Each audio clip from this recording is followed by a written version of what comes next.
ఇప్పుడు మనం డిస్కస్ చేయబోయే టాపిక్ ఏంటంటే గ్రహ చలనం, అలానే గ్రహాల వక్రత్వం.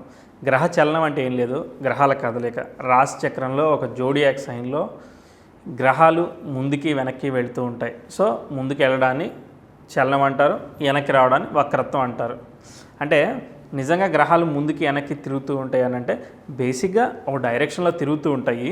కాకపోతే ఏంటంటే వక్రత్వం వచ్చేసరికి ఇప్పుడు ఒక సింపుల్ రవి ఉన్నాడు అంటే రవి చుట్టూ గ్రహాలు తిరుగుతున్నాయని అని అనుకుంటే రవి వెనకాల ఒక గ్రహం కుజుడో శనో పాస్ అవుతున్నాడు. సో మనం ఇటు సైడ్ నుంచి చూస్తున్నాం ఆపోజిట్ డైరెక్షన్లో. సో ఒక ఆబ్జెక్ట్ వెనకాల ఇంకో ఆబ్జెక్ట్ ఉంది, అంటే ఒక గ్రహం వెనకాల ఇంకో గ్రహం ఉంది. అది వెళ్ళేటప్పుడు మనకి ఆ యొక్క డిస్టెన్స్ ఆఫ్ యాంగిల్ అంటే ఇలానే చూడాలని ఏం లేదు కదా, ఒక డైరెక్షన్లో మనం ఇలా తిప్పైనా కూడా లేకపోతే ఇలా ఏదో ఒక యాంగిల్లో చూస్తాం. ఇలా చూసినప్పుడు ఒకసారి అది వెనకగా మూవ్ అవుతున్నట్టు మనకు అనిపిస్తూ ఉంటుందన్నమాట. సో దీన్ని వక్రత్వం అంటారు. నిజంగా గ్రహాలు ఏమి వెనక్కిలో క్లాక్ వైజ్ డైరెక్షన్లోనే తిరుగుతుంటాయి.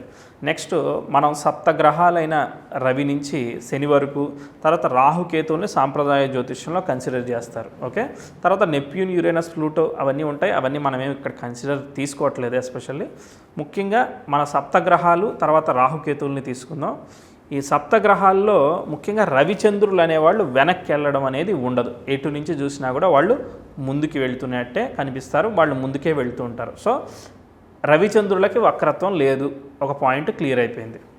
నెక్స్ట్ అసలు మనం ఈ టాపిక్ ఎందుకు తెలుసుకోవాలని అనుకుంటే ఒక జాతక చక్రంలో ఆ వ్యక్తి పుట్టిన జన్మ సమయానికి ఆ గ్రహస్థితి అలా ఉంది అని తెలుసుకున్నాం. దాన్ని బట్టి సూర్యోదయాన్ని బట్టి లగ్నం కట్టి జాతక చక్రం రెడీ చేసుకున్నాం. వింశోత్తర దశా క్యాలిక్యులేషన్ బట్టి దశాభుక్తుల్ని కనుక్కుని పలానా వ్యక్తికి పలానా జన్మ సమయంలో పుడితే పలానా పీరియడ్ జరుగుతుంది, పలానా దశ తర్వాత భుక్తులు జరుగుతున్నాయి అని తెలుసుకున్నాం. దాన్ని బట్టి ఏదో ఒక ఫలితం చెప్పిన ఫలితం ఇప్పుడు శనిలో శని ఉన్నాడు అనుకోండి, 3 సంవత్సరాలు జరుగుతుంది. 3 సంవత్సరాలు ఎప్పుడప్పుడు జరుగుద్ది అంటే కుదరదుగా. నాకు అబ్రాడ్ ఫ్లై కావాలి, లేదా సంతానం కావాలి, ఈ నెలలో జరుగుద్దా, 6 నెలల్లో జరుగుతుందా అని మనం తెలుసుకోవాలనుకున్నప్పుడు మనకి ట్రాన్సిట్ అంటే గోచారం కావాలి. గోచారం అంటే గ్రహాల కదలిక మీద మనకు కొంత అవగాహన ఉంటే ఈ గ్రహం ఈ రాశి నుంచి ఇంత దూరంలో ఉంది కాబట్టి ఈ గ్రహం లగ్నం నుంచి ఇంత దూరంలో ఉంది, ఈ గ్రహం చంద్రుడి నుంచి ఇంత దూరంలో ఉంది కాబట్టి ఇలాంటి ఫలితం వస్తుంది అనేది గోచార ఫలితం ఉంటుంది. గోచారంలో ఇంకా కొంచెం డెప్త్కి అష్టవర్గ అని ఉంటుంది, దాని గురించి మనం డిస్కస్ చేద్దాం. అష్టవర్గ బిందువులు వాటి గురించి. అలానే గోచారంలో అంశలో ఎక్కడ ఉన్నాయి గ్రహాలు, తర్వాత గోచారంలో ఏ నక్షత్రాల్లో ఈ గ్రహాలు గోచార గ్రహాలు సంచరిస్తున్నాయి, ఏ రాసుల్లో సంచరిస్తున్నాయి, వీటిని బట్టి ఫలితాలు ఏర్పడుతూ ఉంటాయి. కాబట్టి ఇప్పుడు మనకి అన్నిటిలో చూస్తూ ఉంటాం దిన ఫలితాలు, వార ఫలితాలు, సంవత్సర ఫలితాలు. ఇవన్నీ కూడా ప్రజెంట్ ఉన్న గ్రహాలు మనం జన్మజాతకంలో ఉన్న గ్రహాలకి ఎంత దూరంలో ఉన్నాయి అనే దాన్ని బట్టే వీళ్ళు గోచార ఫలితాలని తర్వాత జరగబోయే సంఘటనల్ని ఊహిస్తూ ఉంటారు. ఎక్కువగా రాసులు 12 రాసులను బట్టి చెప్తారు. ఏంటిది, మీది మేషరాశి అయితే ఈ సంవత్సరం ఇలా ఉంది. ఎందుకంటే శని తర్వాత గురువు తర్వాత మిగిలిన గ్రహాలను బట్టి ఈరోజు ఏ స్థితిలో ఉన్నాయి ఆ మేషరాశి నుంచి మిగిలిన గ్రహాలు అలా తీసుకుని చెప్తుంటారు. ఓకే, ఒక ఐడియా వచ్చింది కదా. ఇప్పుడు మనం ఏంటంటే గ్రహాలు ఇది చెప్పడానికి మనకు చాలా సాఫ్ట్వేర్స్ ఉన్నాయి. అంటే గోచారం అంటే ప్రజెంట్ గ్రహాలు ఎక్కడ ఉన్నాయని తెలుసుకోవడానికి ఏ సాఫ్ట్వేర్లో ఆర్వీఏ సాఫ్ట్వేర్లో అయినా మీరు ఆ పర్టికులర్ డేట్ ఎంటర్ చేస్తే ఆ రోజుకి గ్రహం ఎక్కడుంది, ఆ గ్రహం వక్రించుందా, ఆ గ్రహం డైరెక్ట్ మోషన్లో ఉందా, నెక్స్ట్ 5 అవర్స్లో ఆ గ్రహం ఎంత దూరం పోతుంది అనేది మనం ఈజీగా కనుక్కోవచ్చు. కానీ యాజ్ ఏ ఆస్ట్రాలజర్గా మనకి కొంత ఫండమెంటల్ బేసిక్ ఉండాలి. కాబట్టి అసలు నిజంగా గ్రహాలు ఎంత స్పీడ్లో వెళ్తాయి అని తెలుసుకున్నప్పుడు ఒక్కోసారి మనకి సాఫ్ట్వేర్ కానీ కంప్యూటర్ కానీ మొబైల్ కానీ లేనప్పుడు మనం ఇన్స్టాంట్గా ఒక అజంప్షన్ ఆఫ్ క్యాలిక్యులేషన్ చేయడానికి 1988లో పుట్టారు వీళ్ళకి ఇక్కడ ఉంది ఈ గ్రహం, తర్వాత 1975లో పుట్టారు వీళ్ళకి ఈ గ్రహం శని అక్కడ ఉండుంటాడు అని మీరు ఒక ఇమాజినరీ క్యాలిక్యులేషన్ని మనం ఎప్పుడు అదే మూడ్లో ఉంటుంటాం కాబట్టి ఆ ఇమాజినరీ క్యాలిక్యులేషన్ చేయడానికి మనకి వాటి స్పీడ్ కావాలి. సో ఇప్పుడు మనం వాటి స్పీడ్ని తెలుసుకుందాం. ఈ గ్రహాలు వక్రించినప్పుడు కొన్ని ఫలితాలు వస్తూ ఉంటాయి. అంటే రిజల్ట్స్ని పెండింగ్లో ఉంచడం కావచ్చు, లేకపోతే రిజల్ట్స్ని ఇచ్చేయడం కావచ్చు, ఇలాంటివి చేస్తూ ఉంటాయి. బేసిక్గా గ్రహాలు ఈ కృష్ణమూర్తి పద్ధతిలో ప్రశ్న జాతకం అని ఉంటుంది. ఈ ప్రశ్న జాతకంలో కూడా వక్రించిన గ్రహాలకి చాలా ప్రాధాన్యత ఉంది. అంటే మన సాంప్రదాయ జ్యోతిష్యంలో కూడా ఉంది. కాబట్టి అక్కడ ప్రశ్న అంటే గోచారం మీద ఫలితం చెప్తూ ఉంటారు కాబట్టి అంటే ప్రశ్న జాతకం అనేది అప్పుడున్న గ్రహస్థితిని బట్టి రాయబడుతుంది. కాబట్టి గ్రహాలు వక్రత్వంలో ఉంటే రిజల్ట్ ఇవ్వవు అనేది ఒక ఫండమెంటల్ రూల్. సో గ్రహాలు వక్రత్వం వీడినాక ఆ యొక్క ఫలితాన్ని ఇస్తూ ఉంటాయి. సో ఇది తెలియాలంటే మనకి ఎఫ్మెరిస్ అంటే గ్రహాలు ఎంతెంత డిగ్రీల్లో ఉన్నాయి, ఎంత దూరంలో ఉన్నాయి, ఇవన్నీ తెలియాలి. సో మనం చూద్దాం అసలు ఒక్కొక్క గ్రహం ఎలా వెళుతూ ఉంటుంది. ఇంకొక ఇంపార్టెంట్ పాయింట్ మనం తెలుసుకోవాల్సిందంటే రవిచంద్రులు మనకి వక్రించరు, అంటే వెనక్కి వెళ్ళే గ్రహాలు కాదు. తర్వాత రాహుకేతువులు రెండు కూడా ఛాయాగ్రహాలు. సో రాహుకేతువులు బేసిక్గా వెనక్కే వెళతాయి తప్ప డైరెక్ట్గా వెళ్ళవు. రాహుకేతువులు ఎప్పుడు కూడా ఆపోజిట్ డైరెక్షన్లో ఉంటాయి. అంటే ఉదాహరణకి మేషంలో రాహు ఉంటే తులలో కేతు ఉంటాడు, ఆ విధంగా అనమాట. ఓకే, ఇప్పుడు చూద్దాం అసలు గ్రహాల స్పీడ్ ఏంటో చూద్దాం.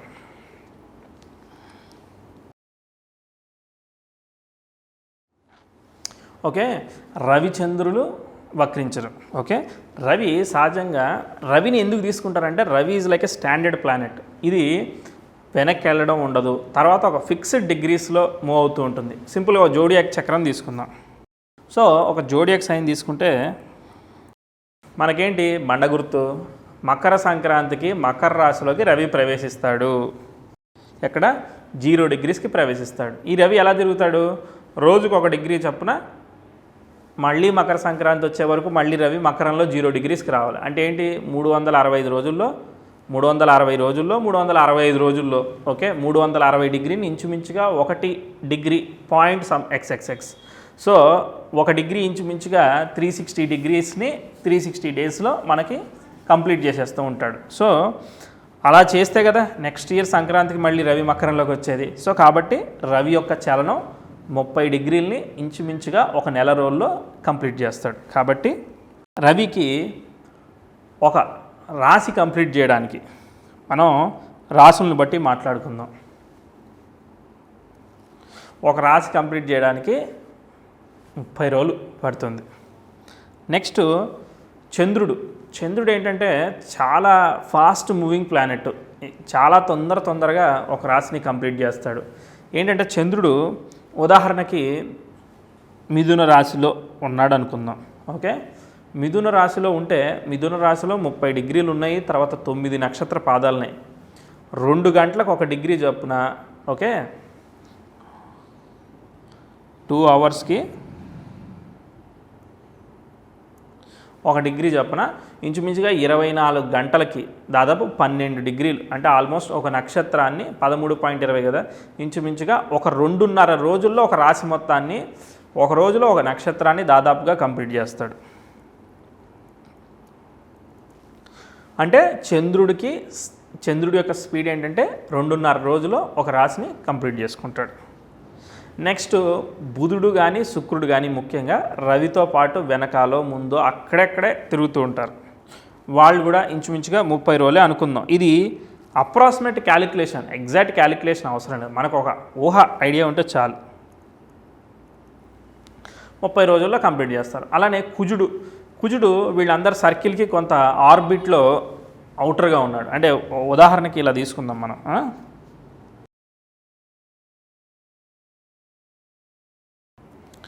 సో ఈ ఒక సర్క్యులర్ సింపుల్గా ఉందనుకుంటే రవి చుట్టూతా అన్ని గ్రహాలు తిరుగుతున్నాయి అనుకుందాం. భూమికి చంద్రుడు ఉపగ్రహం, జస్ట్ మనం ఒక ఇమాజినరీ సర్కిల్ని వేసుకుందాం ఇది. ఓకే, సో ఈ సర్కిల్లో ఇలా తిరుగుతున్నాను. రవి నుంచి దూరంగా వెళ్ళే కొద్దీ గ్రహాలు వాటి యొక్క స్పీడ్, అంటే ఓ సర్క్యులర్ ఏంటంటే ఇప్పుడు ఫర్ ఎగ్జాంపుల్ ఒక చిన్న స్పేస్ వేసి ఒక ప్రదక్షిణం కంప్లీట్ చేయమంటే ఎంతలో చేస్తాం, చాలా ఫాస్ట్గా చేస్తాం. ఓ 10 కిలోమీటర్ల స్పేస్ ఇచ్చి ఓ ప్రదక్షిణం కంప్లీట్ చేసి గిరి ప్రదక్షిణం చేయమంటే ఎంతసేపు పడుతుంది, చాలా సమయం పడుతుంది కదా. అలానే రవి నుంచి దూరంగా ఉన్న గ్రహాలని అవుటర్ ప్లానెట్స్ అంటారు, వాటిని మాట్లాడదాం మళ్ళీ. అయితే ఈ గ్రహాలు ఏంటంటే ఆ కక్ష కంప్లీట్ చేయడానికి టైం పడుతుంది బేసిక్గా. సో కాబట్టి వాటికి కొంచెం ఎక్కువ టైం పడుతూ ఉంటుంది. అయితే రవి మనం బేస్ ప్లానెట్, సోలార్ ప్లానెట్గా తీసుకున్నాం కాబట్టి రవి చుట్టూ ఈ గ్రహాలన్నీ తిరుగుతున్నాయి కాబట్టి ఎంతైతే దూరం ఉంటుందో దాని యొక్క అది పెరుగుతుంది, పరిధి పెరుగుతుంది. కాబట్టి ఏంటంటే వాటికి చాలా టైం పడుతుంది. సో రవికి ఓ ఇంచుమించుగా అంటే అదే సర్కిల్లో, అంటే రవి కూడా తిరుగుతున్నాడు, ఈ లాజిక్స్ ఏం అడగండి నన్ను, రవి కూడా తిరుగుతున్నాడు. సో రవికి 30 రోజులు పడితే ఒక రాశి చక్రాన్ని కంప్లీట్ చేసుకోవడానికి. ఇవి ఎంత దూరం ఉంటే అంత ఎక్కువ పడుతుంది. సో కుజుడికి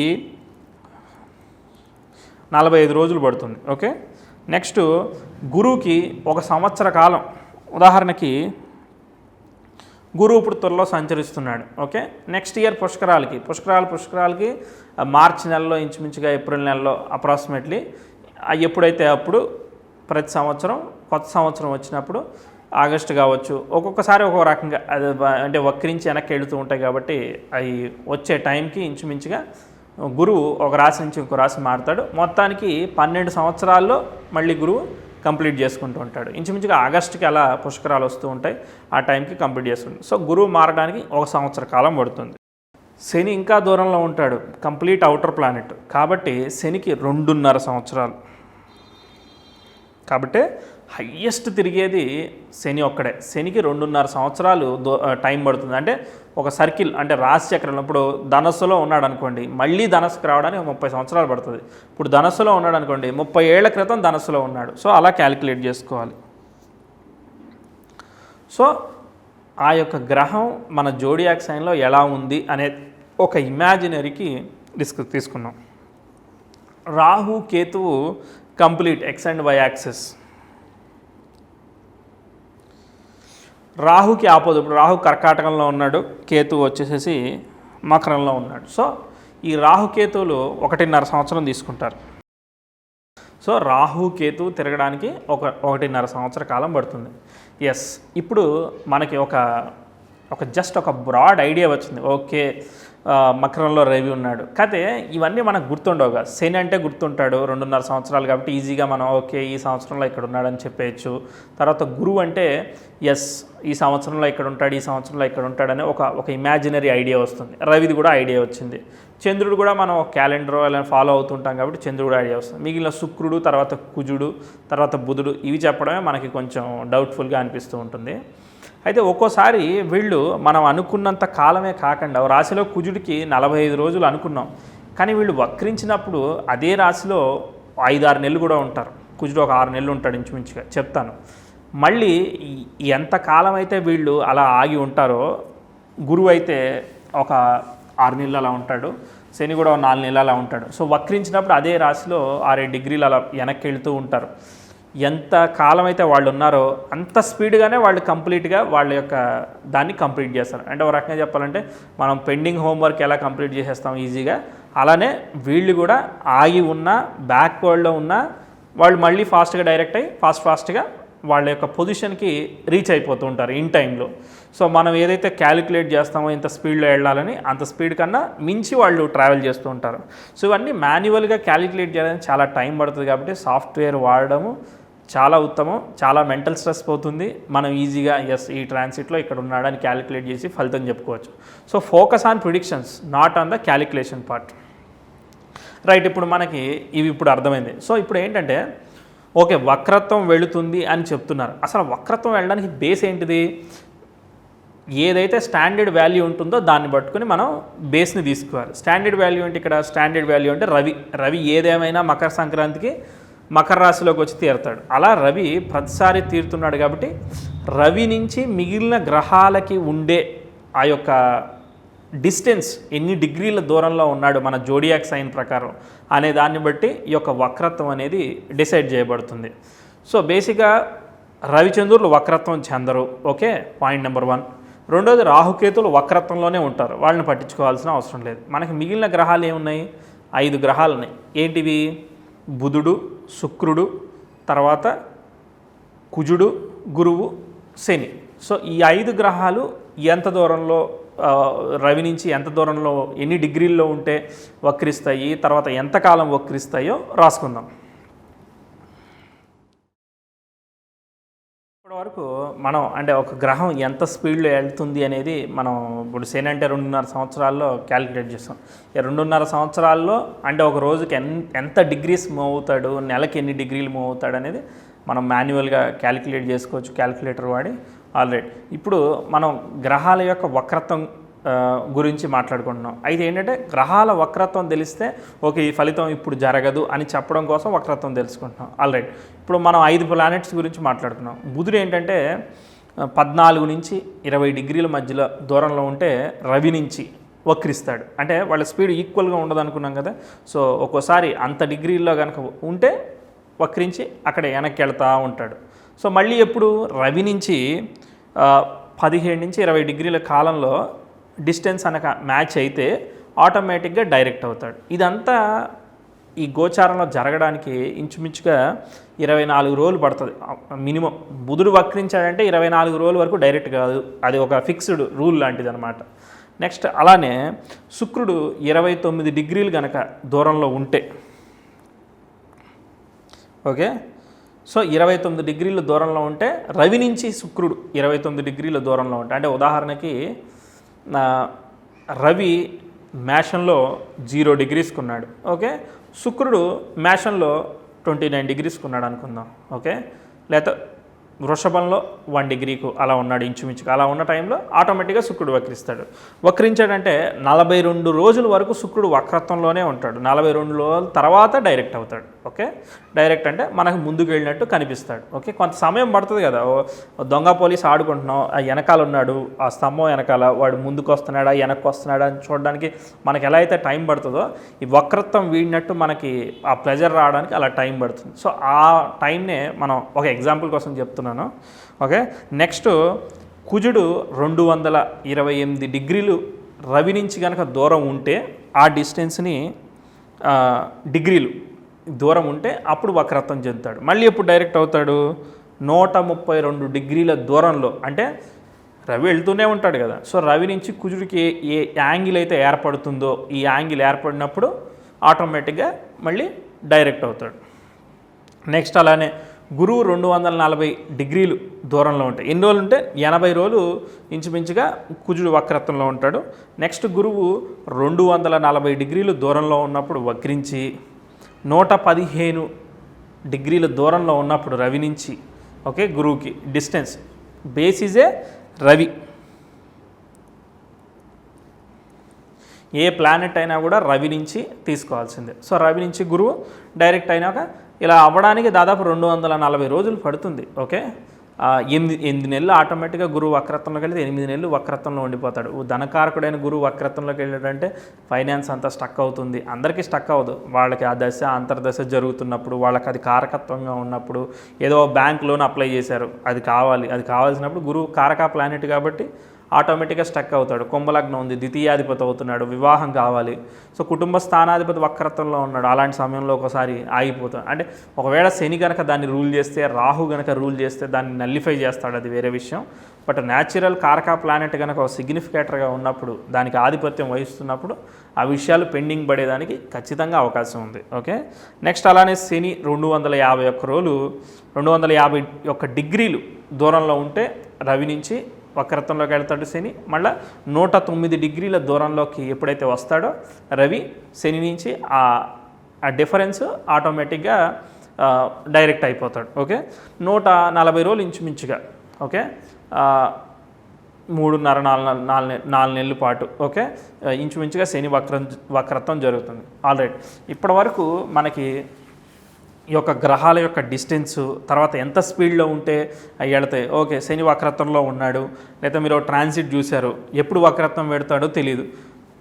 మీరు సింపుల్గా ఇన్ని డేస్లో 80 రోజుల్లో కుజుడు, తర్వాత ఒక 24 రోజుల్లో బుధుడు అని తెలుసుకున్న తర్వాత ఏం చేస్తారు? ఆటోమేటిక్గా మీ డేట్ని ఈజీగా సాఫ్ట్వేర్లో కూడా మార్చుకోవడానికి ఉంటుంది. లేదంటే ఒక్కొక్క రోజు అప్ డౌన్ యారోని క్లిక్ చేసుకొని చూసుకోవాల్సి ఉంటుంది. సో ఒక ఐడియా ఉంటే మనం ఫాస్ట్గా పర్ఫార్మెన్స్ చేయడానికి పనికి వస్తుంది. కాబట్టి ఈ టాపిక్ ఖచ్చితంగా మీకు ఉపయోగపడుతుంది అనుకుంటున్నాను. ఈ వక్రత్వం గురించి ఇంకేమైనా డౌట్ ఉంటే, స్పెసిఫైడ్ టాపిక్ ఏ టాపిక్ అయితే డిస్కస్ చేస్తున్నామో దానికి సంబంధించిన డౌట్లు అడిగితే ఈజీగా క్లారిఫై చేయడానికి అవకాశం ఉంటుంది. Thank you so much.